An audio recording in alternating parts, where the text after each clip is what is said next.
संसद में सुरक्षा चूक के बाद सबसे बड़ा सवाल विजिटर्स पास को लेकर उठ रहा है। आइए जानते हैं कि ये पास कैसे बनता है और सुरक्षा में ये खतरा कैसे बन गया और अब इसमें क्या बड़े बदलाव किए गए हैं।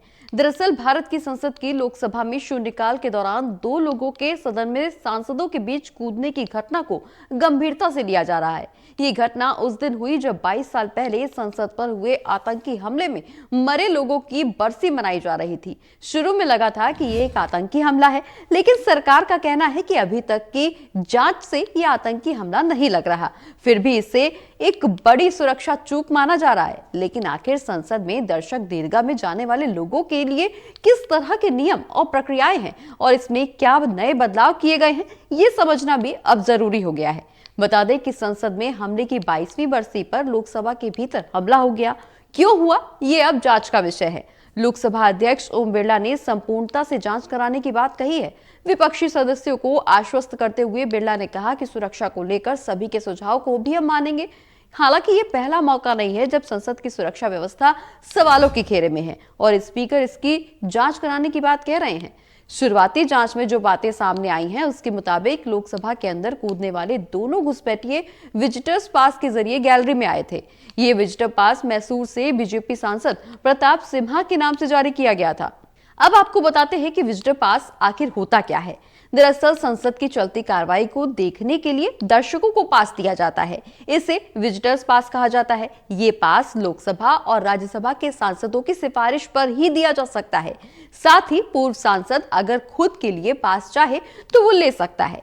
संसद की सुरक्षा में हुई चूक के बाद जांच के आदेश दे दिए गए हैं। एसआईटी का गठन भी किया गया है। वहीं जेपीसी कमेटी की रिपोर्ट सार्वजनिक नहीं की गई है, लेकिन उस वक्त सूत्रों के हवाले से मिली जानकारी के मुताबिक कमेटी ने 3 से 4 महत्वपूर्ण सिफारिशें लोकसभा अध्यक्ष को सौंपी। वहीं अब विजिटर्स पास को लेकर के कुछ बड़े बदलाव भी कर दिए गए हैं। राज्यसभा के मुताबिक एंट्री के वक्त सख्ती से विजिटर्स की जांच की जाएगी। विजिटर्स अपने साथ किसी सामान को लेकर गैलरी में नहीं जा सकते हैं। संसद में इन करने के बाद विजिटर्स एक गैलरी से दूसरी गैलरी में भी प्रवेश नहीं कर सकते हैं। विजिटर्स किसी भी तरह की तस्वीर नहीं क्लिक करा सकते हैं। इतना ही नहीं, गैलरी में विजिटर्स के बोलने पर भी रोक रहती है। इसी वजह से 10 साल से कम उम्र के बच्चों को भी विजिटर्स गैलरी में नहीं जाने दिया जाता है। हमले के बाद संसद सचिवालय के फैसले के अनुसार सबसे बड़ा बदलाव प्रवेश के नियमों को लेकर ही किया गया है। अब सांसदों, स्टाफ और प्रेस के लोगों के लिए प्रवेश अलग होगा, जबकि दर्शक केवल चौथे द्वार से ही अंदर जा सकेंगे। अब संसद की दर्शक दीर्घा में अगले आदेश तक प्रवेश प्रतिबंधित रहेगा। वहीं संसद में प्रवेश के लिए पास के बनने पर अस्थायी रोक लगा दी गई है। फिलहाल दर्शकों का प्रवेश रोक दिया गया है। यहाँ एक और बड़ा बदलाव देखने को मिलने वाला है कि अब दर्शक दीर्घा के नीचे ग्लास भी लगाया जाएगा, जिससे कोई भी लोकसभा के चैम्बर में कूद नहीं सकता। अब अधिकारी पूरे शरीर की जांच के लिए फुल बॉडी स्कैन मशीन स्थापित करेंगे और संसद में सुरक्षा कर्मियों की संख्या में भी खासा इजाफा किया जा रहा है।